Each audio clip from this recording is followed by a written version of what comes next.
The hour had nearly come. Monday, June 5th, 1944.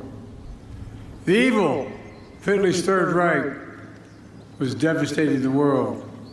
Nazi Germany had subjugated the once free nations of Europe through brute force, lies, and twisted ideology of racial superiority.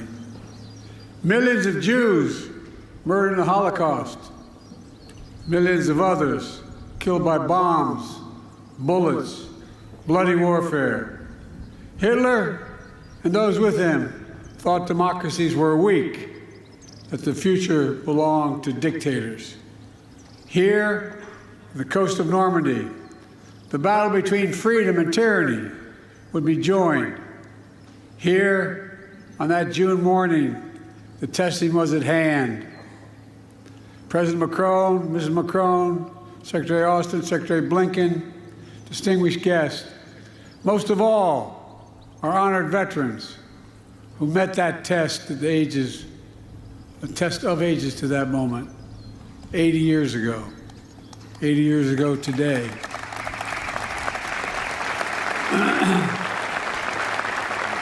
On behalf of the American people and as Commander-in-Chief, it's the highest honor to be able to salute you here in Normandy once more.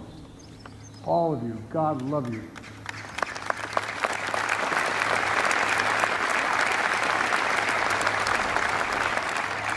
Winston Churchill called what happened here, quote, the greatest, most complicated operation ever, end of quote.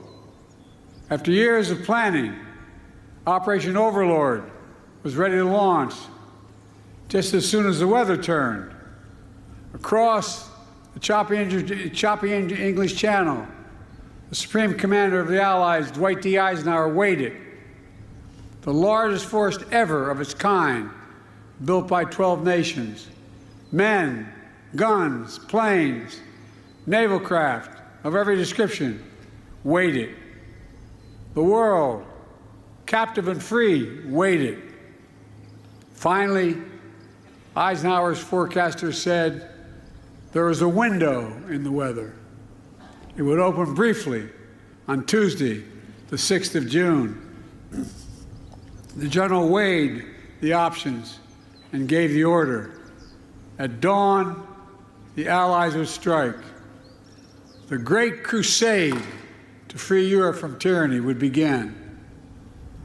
That night, General Eisenhower drove to the English town of Newbury to visit paratroopers of the 101st Airborne. There were men from all over America. It was estimated that 80% of them would be killed within hours. That was the estimate. But they were brave, they were resolute, and they were ready. One soldier told General Eisenhower, quote, don't worry, sir. The 101st is on the job. Everything will be taken care of. That's what he said. And because of their courage and their resolve, because the courage and resolve of their allies, it was taken care of. From the sea and sky, nearly 160,000 Allied troops descended on Normandy. Many, to state the obvious, never came home. Many survived that longest day, kept on fighting for months until victory was finally won. And a few, a notable band of brothers, are here with us today. Kenneth Blaine Smith is here. On that day, under heavy artillery fire, he operated a rangefinder and radar on the first American ship to arrive at Normandy's coast, providing direct gunfire support for the Rangers scaling the cliffs of Pointe du Hoc on their daring mission to take out the German batteries. Bob Gibson is here. He landed on Utah Beach about 10 hours after the invasion began. Bullets flying everywhere, tracers lighting up the sky. Bob drove an M4 tractor with anti-aircraft gun mounted on top, providing critical protection for the infantry against the German Air Force. On that day, and for many days after, he continued. Ben Miller is here, a medic with the 82nd Airborne.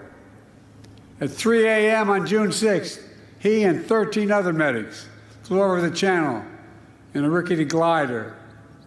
Its wings were ripped off by giant poles that the Germans buried halfway in the ground to stop them from landing. They crashed, but they survived. And they did their duty, dragging injured soldiers to safety, treating wounds, saving lives while the battle raged.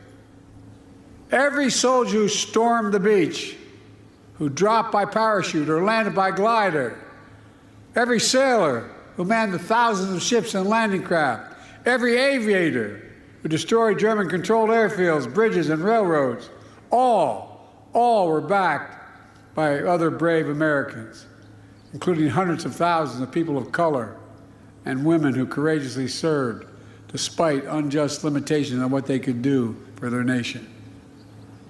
Lewis Brown is here, part of the Red Ball Express, a truck convoy made up of mostly African-American drivers.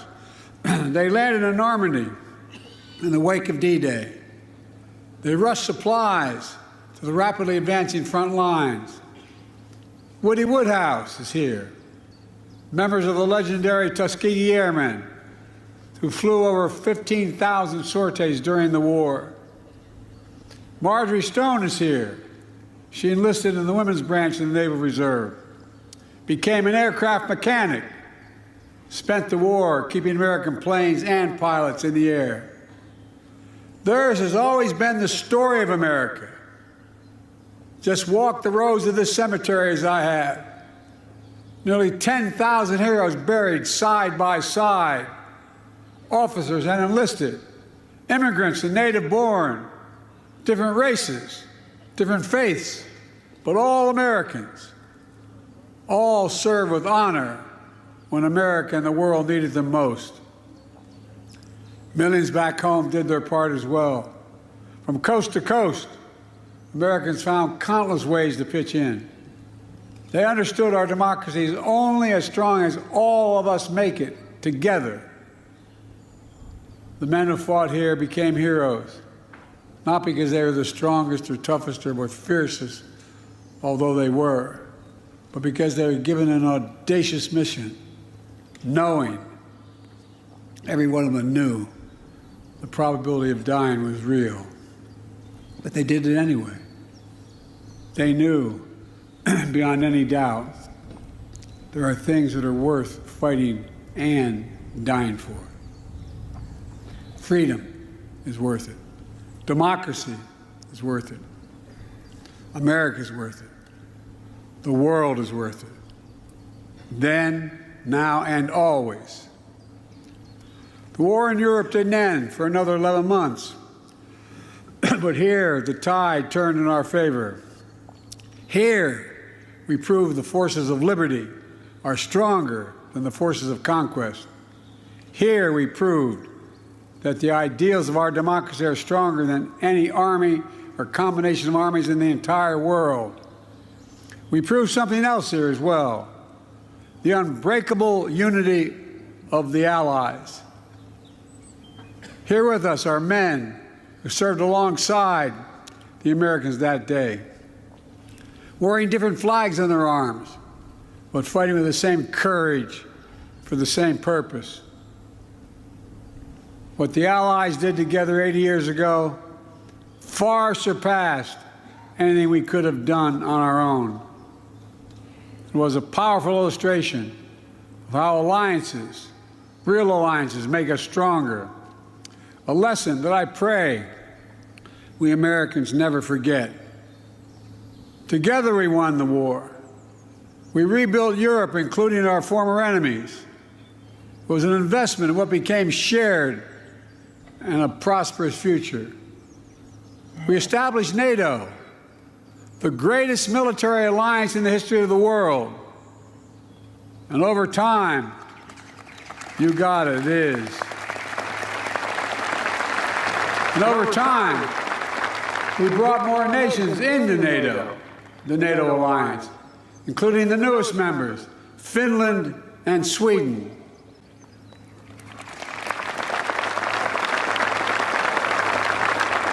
Today, NATO stands at 32 countries strong, and NATO is more united than ever, and even more prepared to keep the peace, deter aggression, defend freedom all around the world. America has invested in our alliances and forged new ones, not simply out of altruism, but out of our own self-interest as well.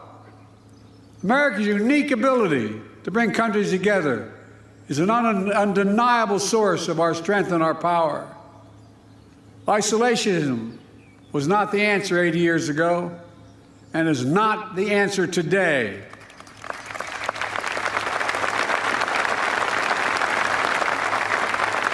We know the dark forces that these heroes fought against 80 years ago.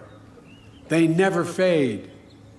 Aggression and greed, the desire to dominate and control, to change borders by force, these are perennial. The struggle between a dictatorship and freedom is unending. Here in Europe, we see one stark example. Ukraine has been invaded by a tyrant bent on domination. Ukrainians are fighting with extraordinary courage, suffering great losses, but never backing down.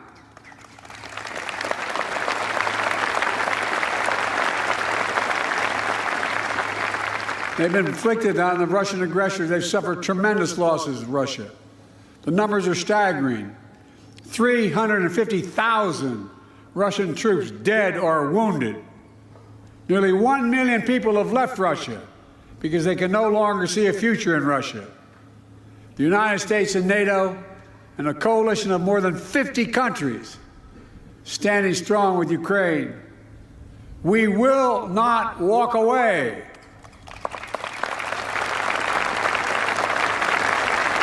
Because if we do, Ukraine will be subjugated and will not end there. Ukraine's neighbors will be threatened. All of Europe will be threatened. And make no mistake, the autocrats of the world are watching closely to see what happens in Ukraine, to see if we let this illegal aggression go unchecked. We cannot let that happen. To surrender to bullies, to bow down to dictators, is simply unthinkable.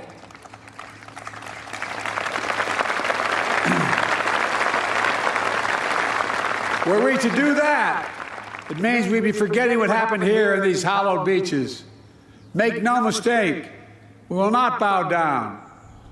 We will not forget. Let me end with this.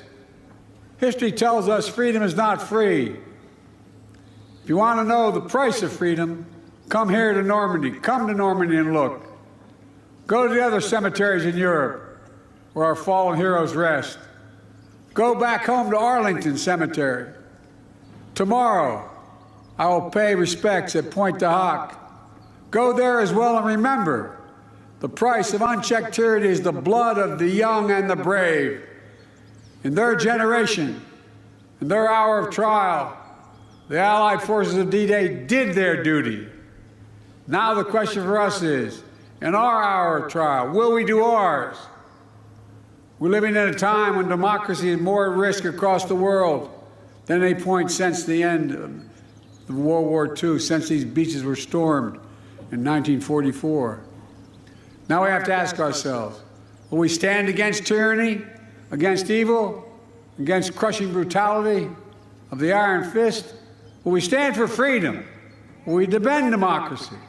Will we stand together? My answer is yes, and only can be yes.